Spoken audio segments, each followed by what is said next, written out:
ایسے وقت میں جب پاکستان میں امریکہ اور ایران کے درمیان مذاکرات چل رہے تھے، ایک بڑی اہم خبر سامنے آئی کہ پاکستان نے اپنی آرمی اور فائٹر جیٹس جو ہیں وہ سعودی عرب میں ڈپلوائے کر دیے ہیں۔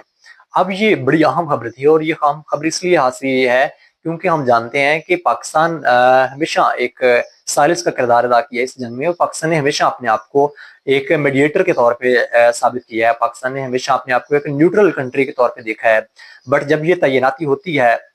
سعودی عرب میں، تو بہت سارے شکوک و شبہات جو ہے وہ پیدا ہونا شروع ہو جاتے ہیں، اور دنیا کے دو طرح کا اس کا ری ایکشن جو ہے وہ سامنے آتا ہے۔ ایک جو ہے وہ اس حق میں ہے، اور دوسرے جو ہے وہ کرٹکس ہیں۔ کرٹکس کا یہ ماننا ہے کہ پاکستان نے اس لیے بھی سعودی عرب میں یہ اپنی ملٹری جو ہے وہ ڈپلوائے کی ہے کیونکہ وہ کسی طریقے سے ایران کے اوپر پریشر ڈالنا چاہتا تھا کہ وہ جنگ کا نتیجہ جو ہے وہ مثبت نکلے۔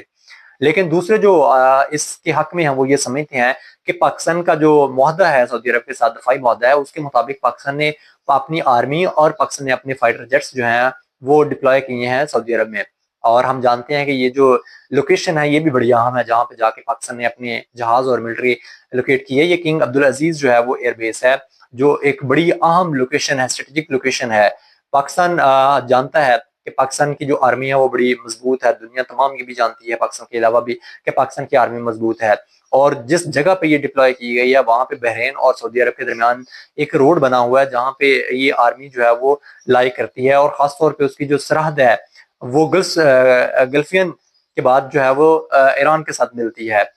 اب ایران کی طرف سے اگر کوئی حملہ ہوتا ہے سعودی عرب کے اوپر، جو کہ موسٹ پروبیبلی نہیں ہوگا اب، تو کہا جا رہا ہے کہ پاکستان جو ہے وہ سعودی عرب کا دفاع کرے گا۔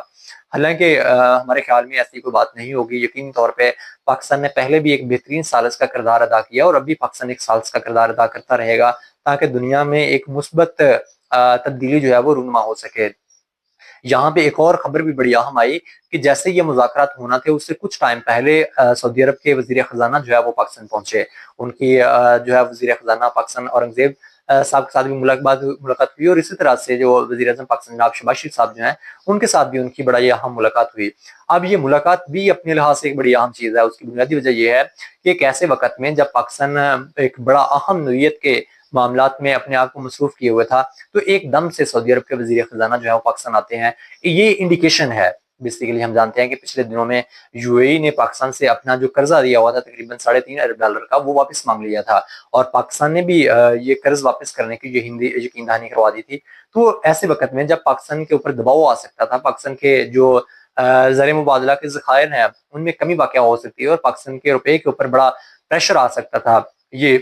سعودی عرب کی طرف سے جو ڈیلیگیشن آیا ہے وزیر خزانہ کی سربراہی میں، وہ بڑا سگنیفیکینٹ ہے۔ کہا جا رہا ہے کہ سعودی عرب اور قطر مل کے پاکستان کو $5 ارب جو ہیں وہ فراہم کریں گے، اور پاکستان کے زر مبادلہ کے ذخائر جو ہیں ان کو مینٹین رکھنے میں مدد دیں گے، تاکہ پاکستان اگر یو اے ای کو یہ واپس کر دیتا ہے رقم، تو بھی پاکستان کے جو زر مبادلہ کے ذخائر ہیں ان میں کسی قسم کا افیکٹ نہ ہو۔ تو یہ بڑی سگنیفیکینٹ چیز ہے۔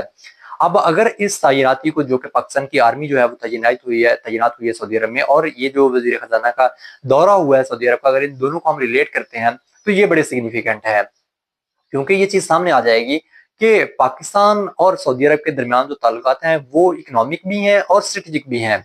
ہم نے یہ دیکھ لیا ہے کہ اگر پاکستان نے سعودی عرب میں اپنی آرمی جو ہے وہ تعینات کر دی ہے، اور سعودی عرب جو ہے وہ پاکستان کی مالی جو مشکلات ہیں ان کو حل کرنے کے لیے بھی آگے آیا ہے، تو پھر اس کے بڑے بہترین نتائج نکل سکتے ہیں۔ پاکستان جو ہے وہ جس کو ایک مشکل معاشی صورتحال سے گزر رہا ہے، تو پاکستان کو ایک فائنانسر جو ہے وہ مل جائے گا، اور سعودی عرب جو اپنی سیکیورٹی کے لحاظ سے ایک مشکل وقت سے گزر رہا ہے، پاکستان کی اگر وہاں پہ ڈپلوائے کر دیتی ہے آرمی اپنی، تو پھر یہ سعودی عرب کی جو سیکیورٹی ہے اس کا مسئلہ بھی حل ہو جائے گا۔ تو دونوں ممالک جو ہیں ایک دوسرے کے ساتھ اسی طرح سے کھڑے رہیں گے، تو یقینی بات ہے دونوں ممالک کے لیے بہت زیادہ آسانیاں پیدا ہو سکتی ہیں۔ اب دیکھنا یہ ہوگا کہ ایران اور امریکہ کے درمیان جو جنگ ہے عارضی طور پہ سیز فائر ہوا تھا 2 ویکس کا،